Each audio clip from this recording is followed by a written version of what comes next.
Some backstory first. My wife and I have 3 daughters, 27, 25, and 18. Our oldest 2 are biologically ours, and we adopted our youngest at age 7 after my sister passed. My in-laws were comfortable financially and set up college savings account for our 2 oldest daughters when they were born.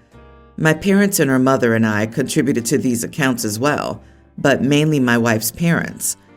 My wife's parents passed before we adopted our youngest daughter, so they didn't set up a fund for her. My wife and I created one for her when we adopted her, but with less time and without my in-laws' help.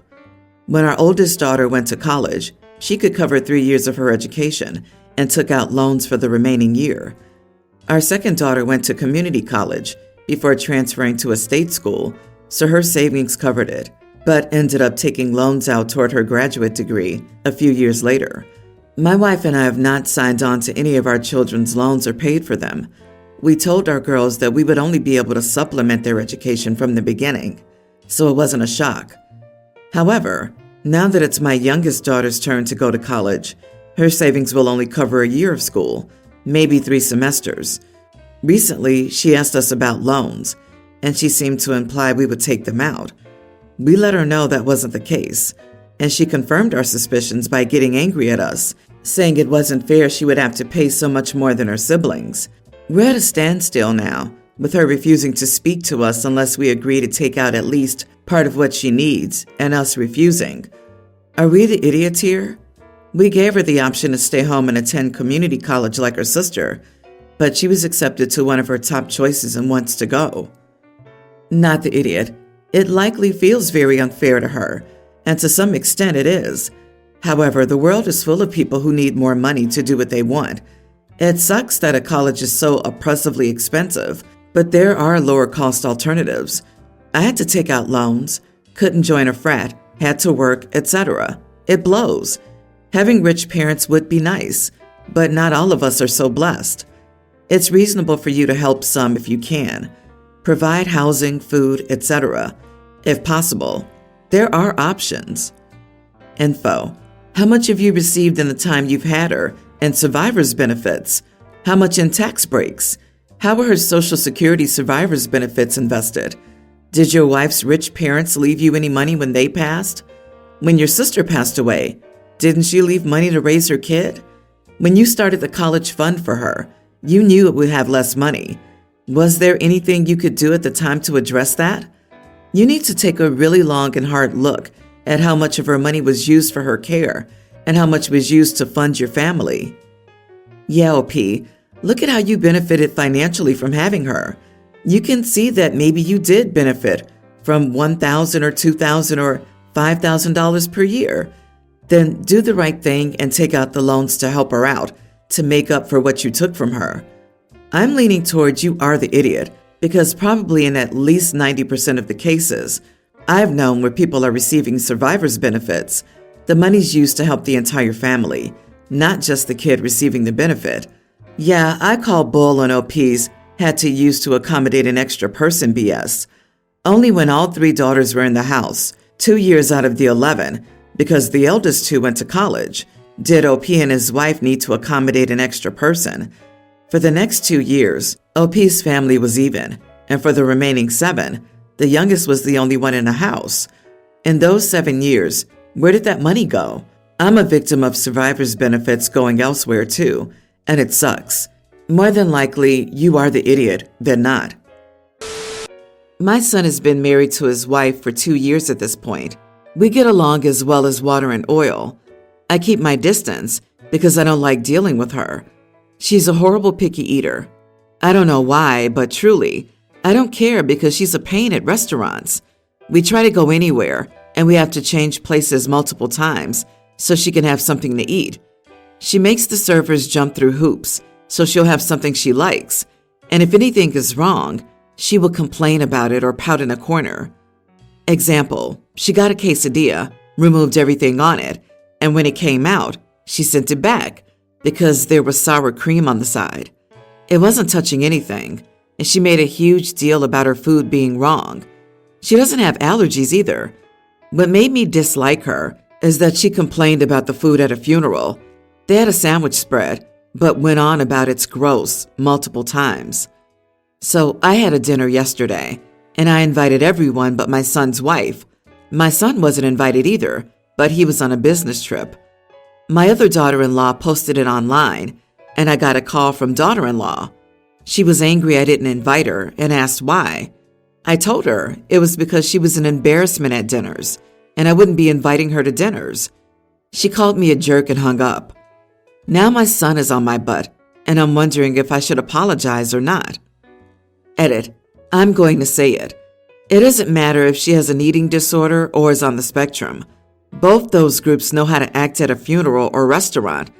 It may be harder, but they can. Not the idiot. She openly complained about the sandwich spread at a funeral? That's all you have to point out to her, to your son, and to anyone else who challenges you on this. She behaves at mealtime like a decent human being, or you, for one, will not invite her to dinner.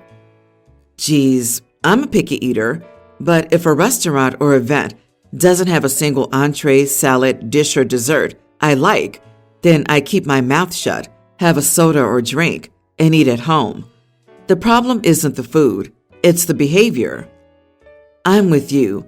She can't even shut up about the food at a funeral? Talk about disrespectful. This isn't about her being picky. This is about her behavior. She's disrespectful, childish, impossible to please, and makes everyone else suffer.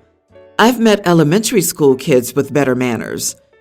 She's controlling the whole thing and she knows it.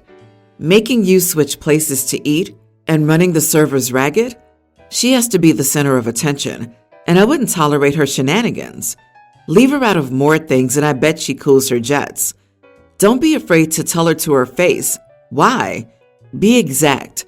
Tell her how you feel, not what she wants to hear. Stop tiptoeing around this chick. My family likes to assume I'll do whatever they want. I once got a call at work asking why I wasn't at the airport to pick up my brother-in-law. Apparently, they asked me to pick him up a few months ago. I asked them if they could provide me with an email or text where they told me the date, time, or a flight number. Nope. That was the last straw. My mom and dad gave me crap and tried to make me pay for his Uber. So I sent my entire family an email, followed up by a text. I would only be doing something for them if they had written confirmation that I had agreed to do so. My dad has been awesome about it. He had to have cataract surgery last week. We spoke about it a month ago. He followed up with an email with the appointment's time, date, and location. He also asked me to confirm that I had agreed to take him and pick him up. Easy peasy. The rest of them have been a pain in the butt. My mom asked if I could watch her and my stepdad's dogs while they were out of town. I said yes. Just send me the information about your trip, at least a month in advance, so I can rearrange my plans. No further information was provided. Last weekend, my boyfriend wanted to go to Banff, so we went. My mom called me on Thursday to ask where I was. I told her that I was in Banff. It became a huge deal because she was leaving Friday morning. Oops. I told her I hadn't made any arrangements for the dogs since she never told me when she needed them to be watched. She said I was being an idiot and it slipped her mind. I told her I'd be back on Monday night and that she could kennel them or leave them with my sister until then. She said not to bother. She ended up just leaving them with my sister. My sister's angry at me, so I forwarded her a screenshot of the text where I agreed to watch the dogs as long as I got the requested information. I told her I would cut my trip short immediately if she could get my mom to show me when she sent me the information. Instead, I got a call from my mother telling me I was being difficult and that if I agreed to do something, I needed to follow through. I could provide dozens of examples of my family asking me for a favor and then giving me all the information I need to do it. But I could easily show you a half dozen times where they either claim that I agreed to do something but cannot provide proof or expect me to change my plans last minute because they forgot to tell me everything I needed. I'm not going to change. If my 76-year-old dad can bend his neck to tell me everything I need to know to help him, so can everyone else. Not the idiot, OP. You are the single female, and they've created the idea that all your free time is theirs to use for whatever they choose. Since your sister and her husband are married and therefore more important than you, they shouldn't be asked to help their parents when there's a single daughter who's really best suited to these kinds of servant-type jobs. Why on earth would you collect the brother-in-law when there were other means of transportation? If he could get on a flight, he could arrange how to find his way home. They had volunteered you for this random job, unconnected with you. Your mother thinks that if I agree to do something, I need to follow through. Reminder, this also applies to her. She agreed to send you the relevant info about her trip and then didn't. Or, I am not a mind reader. If you don't give me the information, then I have no idea. Rinse and repeat. And look at you setting boundaries like a boss. Of course users are going to be upset with you. They think you should be sitting at home, waiting to fulfill their needs. I was once that person too. I had to learn that my life is mine. These are the rules, and if others don't like it, they can screw off and be angry. Not my problem. My life is not dependent on their whims. Neither is yours. And you're taking control of your locus of control, and that's really why they're mad. They think they control you and don't need to bend the knee to your rules. Your mom is making it some kind of contest. Keep being a boss. I never thought I'd sound so much like a Karen, but it's a lot more complicated than that. I, 38 female, live in Florida in a community of about 40 homes, and it's fully gated. So after some time, you really get to know who lives in what house and who they typically have over as guests. Also, if you know anything about Florida, this is the time of year when many tourists flock to this area for warmer weather. Our community also has a small rec center for families and a gym and outdoor games / hangout / pool area that's paid for with residents' monthly HOA fees. My house is also directly next to the rec center, so my backyard is essentially attached to it, and I can see everyone who uses the pool area. In the last 2 months, I've noticed huge groups of strangers and families show up for hours on the weekends to use the space.